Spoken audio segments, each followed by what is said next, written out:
ressourcerie de l'écrivain.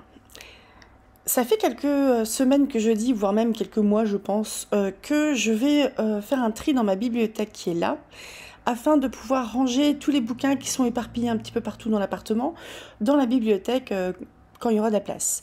Donc j'ai commencé à faire un sérieux tri au niveau de la bibliothèque, ce qui fait qu'elle est mieux rangée, mais je vous le montrerai quand ça sera fini.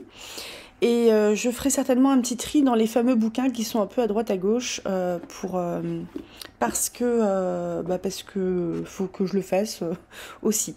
Il est donc fort possible que cette vidéo soit en 2 voire 3 épisodes parce que je vais virer un certain nombre de livres que je vais mettre certainement en boîte à livres parce que j'ai carrément la flemme de les vendre ou d'aller soit d'aller dans une bouquinerie pour les vendre 3 francs 6 sous, soit de les foutre sur Vinted parce qu'ils coûtent pas cher, donc autant les mettre en boîte à livres parce que la flemme.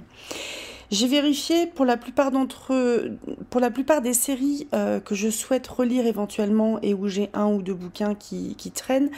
Elles sont disponibles sur Amazon, soit dans l'abonnement Kindle, soit en tant que livre numérique. Donc si j'ai un bouquin comme ça qui va être difficile à retrouver sur le marché de l'occasion, ce qui va être le cas pour certains, je vais les trouver de toute manière où il faut, quoi, en numérique. Parce que le numérique, c'est très bien aussi pour des livres qui ne sont plus réédités. Alors, je vais pas vous les présenter, mais je vais virer tous mes bouquins de cuisine parce qu'en fait, ils décorent. Ils ne servent pas, je les ouvre pas. Quand je cuisine, je vais chercher une recette sur le net ou sur mon téléphone. Et je vire aussi des routards, j'ai quelques routards ou des baladéos, des choses comme ça, qui sont assez anciens. Et donc je me dis que ça a dû changer, surtout que nous, on doit trouver des choses aussi en termes d'accessibilité aux personnes à mobilité réduite. Donc il y a 15 ans, ce qui n'était peut-être pas accessible, l'est peut-être maintenant, espérons. Mais bon, je pense que c'est pas très utile que je vous les présente. Tout ça pour dire que ça présente un bon volume déjà, rien que ces livres-là. On va commencer par Hélène Dorion, Mes forêts. C'est un recueil de nouvelles, c'est un recueil de poèmes qui est au programme du bac de français. J'ai un peu de mal, moi, avec la poésie. Je trouve ça assez difficile à lire. Je pense que je suis assez difficile aussi, et honnêtement il y a des choses que j'ai trouvées sympathiques. Notamment cette édition là, vous avez si ça vous intéresse, vous avez une petite interview à la fin qui représente à peu près un tiers du bouquin, un quart ou un tiers du livre. Donc cette édition là, elle est cool.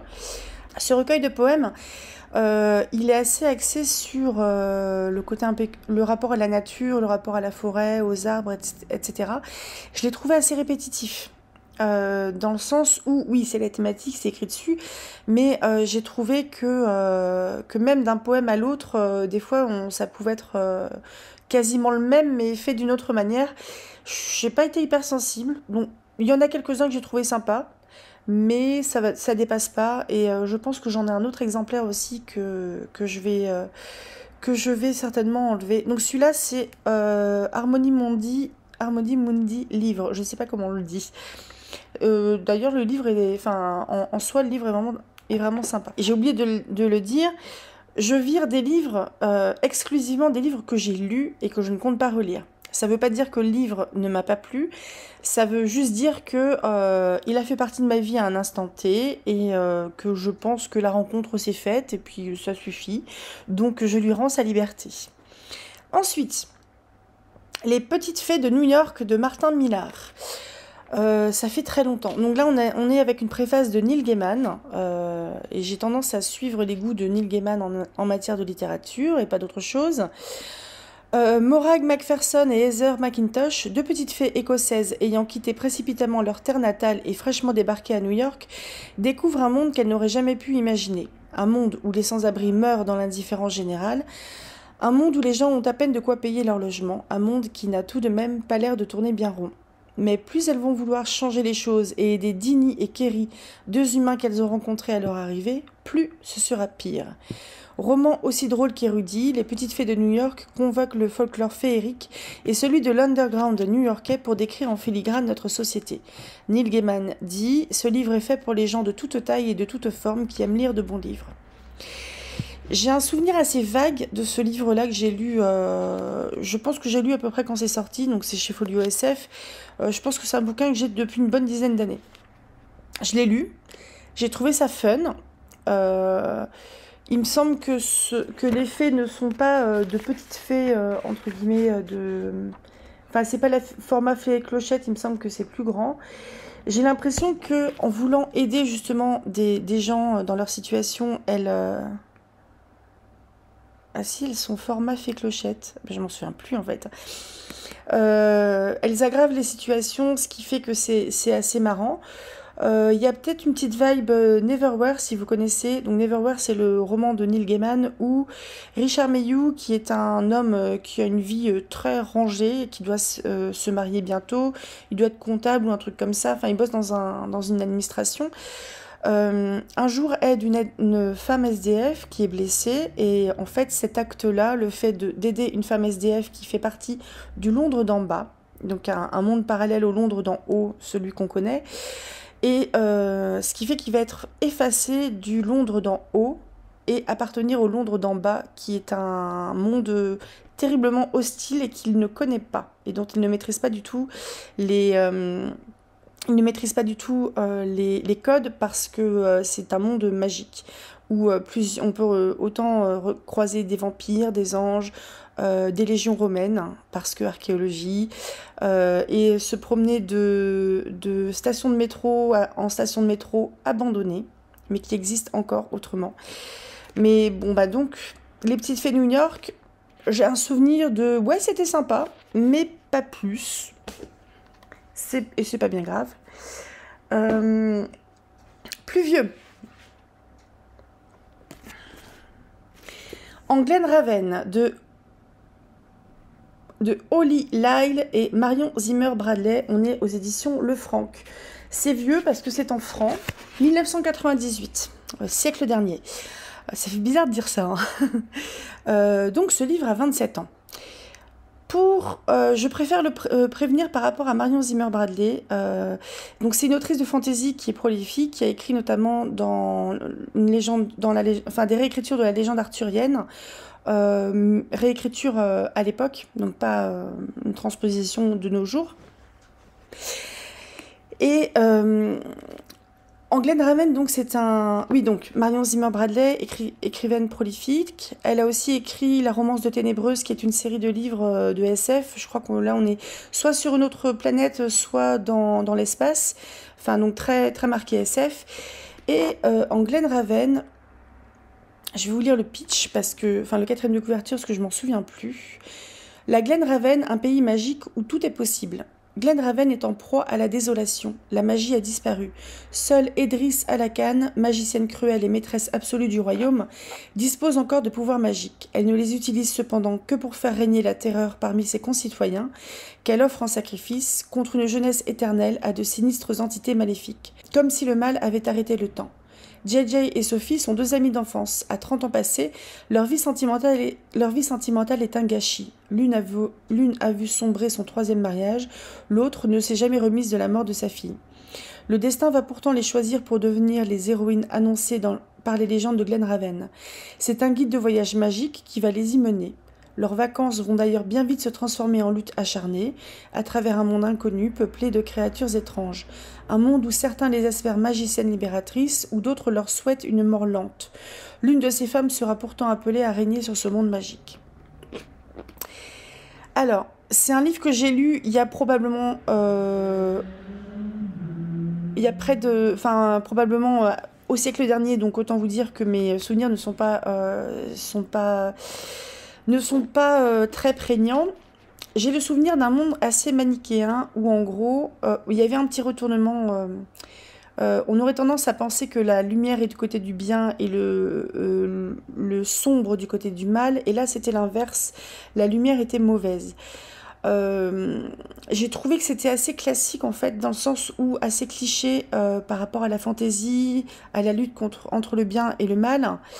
Euh, j'ai le souvenir d'un truc assez bof en fait, un truc dans lequel j'ai eu du mal à rentrer.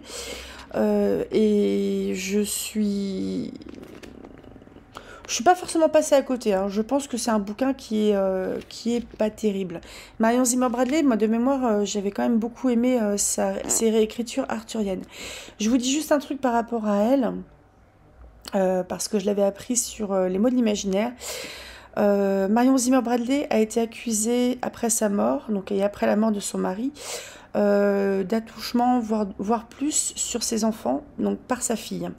Sa fille a préféré attendre la mort de ses parents pour les accuser parce que elle avait du mal à gérer elle appréhendait la réaction du public et des fans. Donc, on est sur des accusations, on est sur un procès qui n'aura jamais lieu. Pour moi, ça n'a aucun sens de boycotter Marion Zimmer Bradley parce que si vous achetez du neuf d'elle, ça va aller à ses héritiers, donc à ses victimes potentielles. Je dis potentielles parce qu'il n'y a pas eu de procès et qu'il n'y en aura pas. Je dis potentiel juste pour cette raison-là. Je ne remets pas en question leur témoignage. Mais donc c'est juste pour que vous le sachiez. Il y a de plus en plus, je trouve, d'affaires de genre qui sortent. Moins connues. Évidemment que si. Alors, le Trône de Fer, tome 14 et 15 chez Pygmalion, donc Les Dragons de Mérine et Une danse avec les dragons. Si je me trompe pas, c'est l'intégrale 5, je vais vérifier, c'est l'intégrale 5 des romans, parce que Pygmalion coupé en deux. Et moi, je les ai chez, je crois, j'ai lu, j'arrive à lire de là-bas. C'est juste parce que c'est deux gros formats. J'ai les 5 intégrales en français, j'ai les 5 livres en anglais. Donc c'est 5 romans qui ont été coupés et remis en intégrale, mais qui correspondent aux 5 premiers romans originels. Je vais essayer d'être super bref sur le Trône de Fer. Donc le Trône de Fer, on est dans un univers de fantasy, dark fantasy, parce que là, si vous voulez du méchant, vous allez être servi. On est dans un univers où la magie a peut-être existé des milliers d'années auparavant. Il y a peut-être eu des choses. Il y a eu des dragons parce qu'il y a des crânes et des ossements de dragons qui existent à Port-Royal, qui est la capitale des 9 couronnes, 7 couronnes, 7 couronnes. Et on est, grosso modo, au niveau des thématiques, on va être sur un pays qui se déchire parce que le roi est mort et pour certaines raisons, ses enfants ne peuvent pas accéder au trône en théorie, ce qui fait que normalement c'est son frère qui doit récupérer le trône, sauf que du coup les enfants sont pas d'accord, donc ça se fight, et en plus on a sur un autre continent l'héritière du roi précédent qui avait été tué, qui revient et qui, elle, va avoir des dragons. Bon, je vous le dis parce que je pense que comme c'est passé largement sur Internet, il y a eu la série télé, etc. Il y a une communauté de fans qui est très active. Je pense que vous savez tous que dans le Trône de Fer, il y a des dragons. Donc il y aura des dragons, pas de spoiler. Mais je ne conseille pas cette série de livres à des personnes qui débutent en fantasy parce que c'est très complexe. C'est une alternance de points de vue entre différents personnages qui va être de plus en plus importante parce qu'au fil des livres, il y a de plus en plus de personnages et de plus en plus de points de vue. Certains qui font juste un coucou avant de se faire trucider et d'autres qui vont revenir de temps en temps. Ce qui veut dire qu'il faut être vachement attentif. Il y a beaucoup de manigances politiques, il y a beaucoup de retournements de situation. Georges Martin, c'est un scénariste aussi, un scénariste, un novelliste, un auteur. Il n'a pas écrit que Le Trône de Fer, il y a... je sais plus exactement les autres livres qu'il a écrits, mais tout ça pour dire que c'est quelqu'un qui maîtrise à fond son sujet, mais il y a de quoi se perdre. Donc si vous n'avez jamais mis le pied dans la fantaisie, ne commencez pas par Le Trône de Fer, ça va vous dégoûter. Commencez par un bouquin one shot, très bien. Autrement, ça va être trop compliqué. C'est un livre aussi du siècle dernier. Le Secret d'Avalon, c'est un des romans, je crois que c'est pas le premier en plus. Donc le cycle d'Avalon, on a Ah oui, non, c'est carrément, c'est un sacré paquet de livres. Par ordre chronologique, nous avons en français La chute d'Atlantis, Les ancêtres d'Avalon. Après, en anglais posthume, on a Sword of Avalon, Ravens of Avalon, qui a priori n'a pas été traduit. Ensuite, en français, on a La colline du dernier adieu, Le secret d'Avalon, La prêtresse d'Avalon et Les dames du lac, qui ont été traduits en, toujours chez Pygmalion, Les dames du lac et Les brumes d'Avalon. Donc ça, c'est de manière chronologique. Donc c'est une réécriture du mythe arthurien du point de vue des femmes qui jouent un rôle majeur dans la légende et plus particulièrement de celui de la fée Morgane. C'est des bouquins qui sont anciens, ça date des années 80 pour certains. Donc quand je suis née, c'est un cycle qui est assez doudou chez moi parce que je l'ai lu quand j'étais adolescente et je pense que c'est un des premiers cycles de fantasy que j'ai lu. J'ai le souvenir effectivement qu'il y a un côté assez nostalgique. On est certes dans de la fantasy, mais on est dans de la fantasy médiévale. On va voir tous les personnages de la légende arthurienne qui interagissent devant nous. Avec donc un accent mis sur les femmes qui sont plutôt du côté de la magie, de la nature, etc. Et je pense que ce sont des livres que je relirai, mais là j'ai juste lu en théorie. Je sais pas où est-ce que j'ai foutu les autres, ils sont pas chez moi. Donc je pense fort que je vais me les prendre en fait en numérique. Mais j'ai vu qu'il y avait aussi d'autres bouquins qui étaient sortis. Et ce livre-là, il est en francs et il date de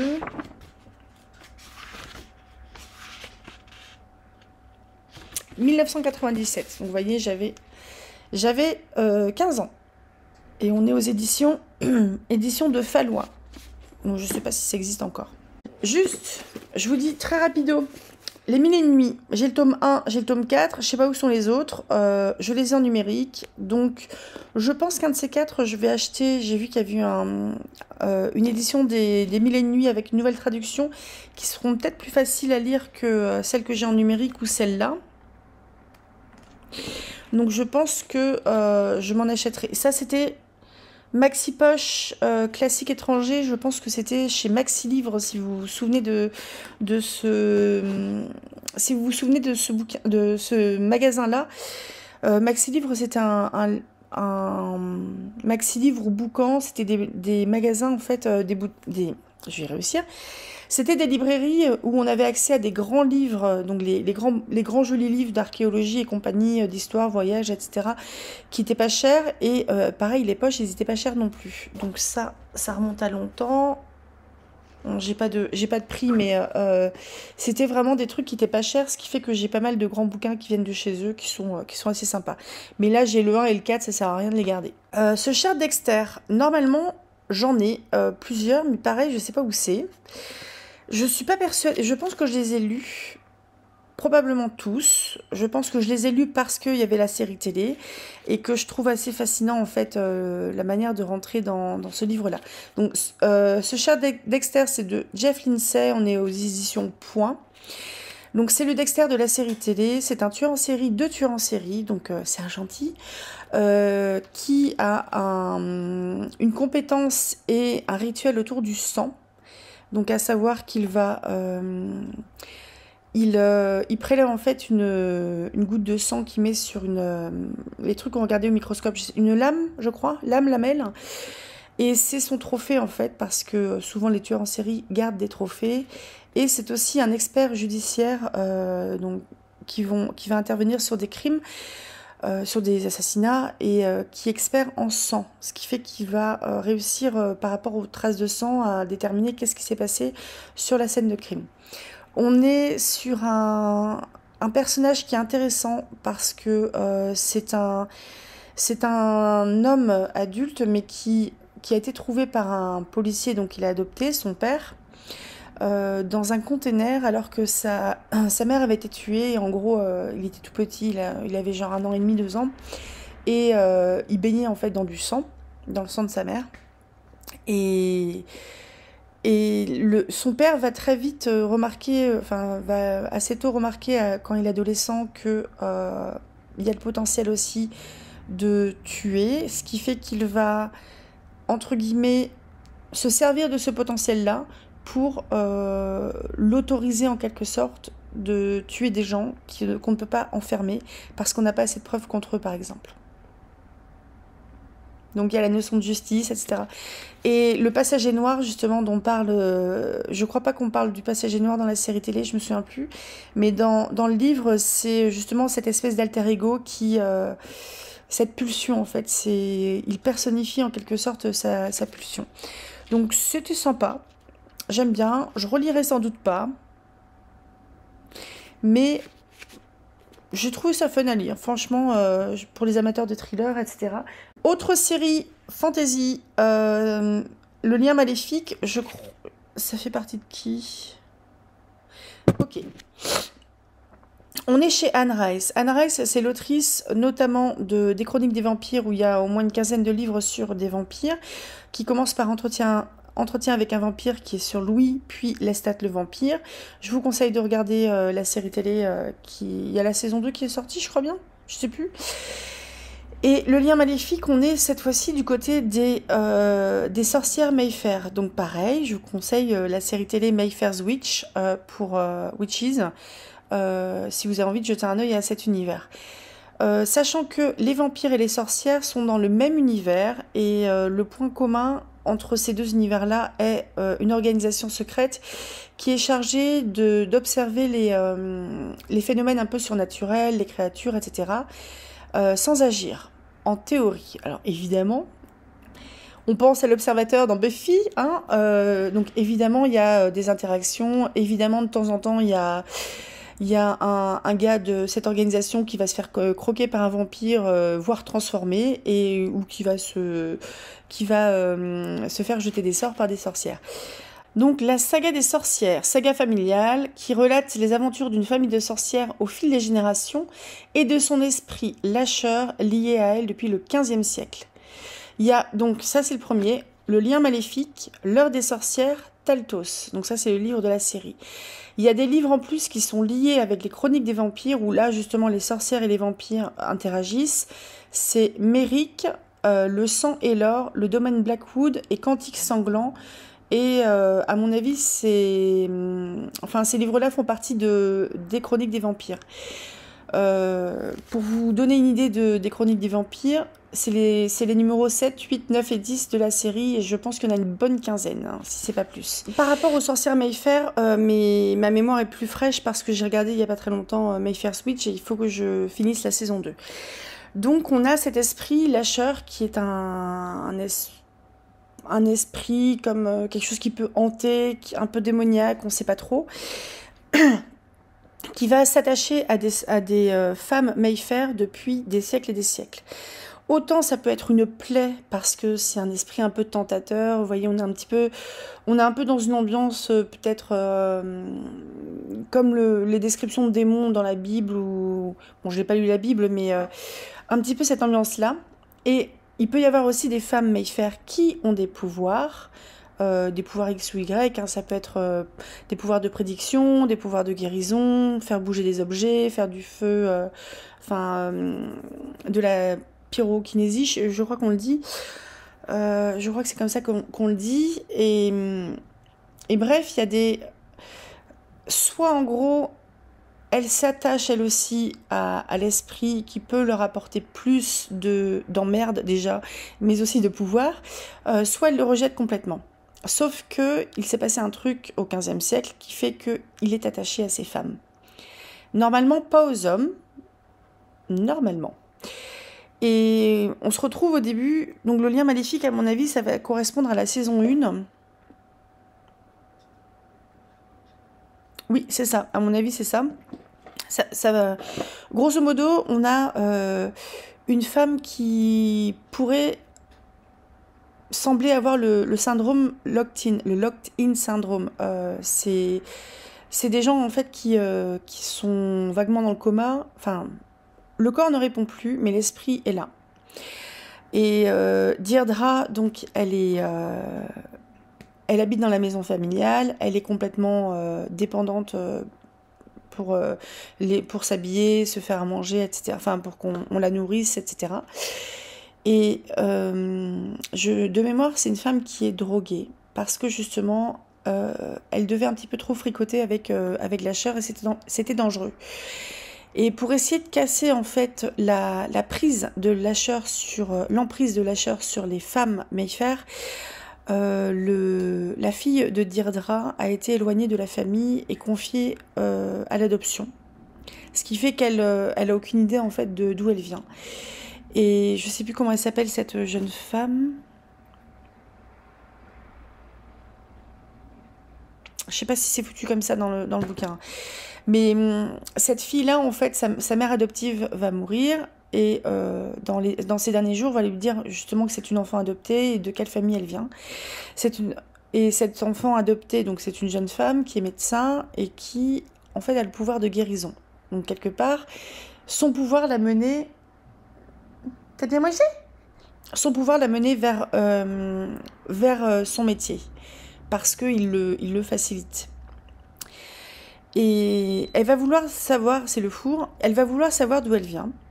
Donc elle va retourner à la Nouvelle-Orléans, retrouver cette maison, etc. Et il y a un côté très clan. Et c'est une famille de la Nouvelle-Orléans, mais c'est une famille qui peut être métissée pour certaines branches. Il me semble aussi qu'il y avait certaines personnes de cette famille qui étaient noires. Et il me semble que l'héroïne est blanche, hein, l'héroïne est blanche. Mais on va toucher un petit peu plein d'imaginaire autour du vaudou, autour de les sacrifices autour du sang, tout ça. Et pour ceux qui ont lu par exemple les Chroniques de vampires, il y a un autre esprit qui est mentionné, qui est à l'origine en fait des vampires. Et Lasher, on est un peu sur un truc comme ça, quoi, qui tente, qui persécute. De mémoire, moi j'ai trouvé ça vachement intéressant. Je crois que j'ai fait une première partie qui est potentiellement plus de l'imaginaire, avec un petit peu une incursion dans le thriller, une incursion dans la poésie. Je pense que je vais m'arrêter là, parce que la vidéo est déjà un peu longuette, hein, ma foi. Et on partira sur... La deuxième partie de la vidéo, je vais la tourner dans la foulée, mais je m'arrête là pour aujourd'hui. Donc c'est une partie des livres que j'ai, dont je souhaite me débarrasser dans des boîtes à livres. Il y a des livres que je vais continuer à lire, notamment les Marion Zimmer Bradley et les Anne Rice, que j'ai envie de relire. Sauf que j'ai des bouquins... Un bouquin par-ci, un bouquin par-là. Enfin, je préfère avoir soit la série en livre physique, soit je me rabattrai sur du livre numérique. Il n'y a pas de souci, moi ça me dérange pas, ça prend moins de place et ça prend pas la poussière.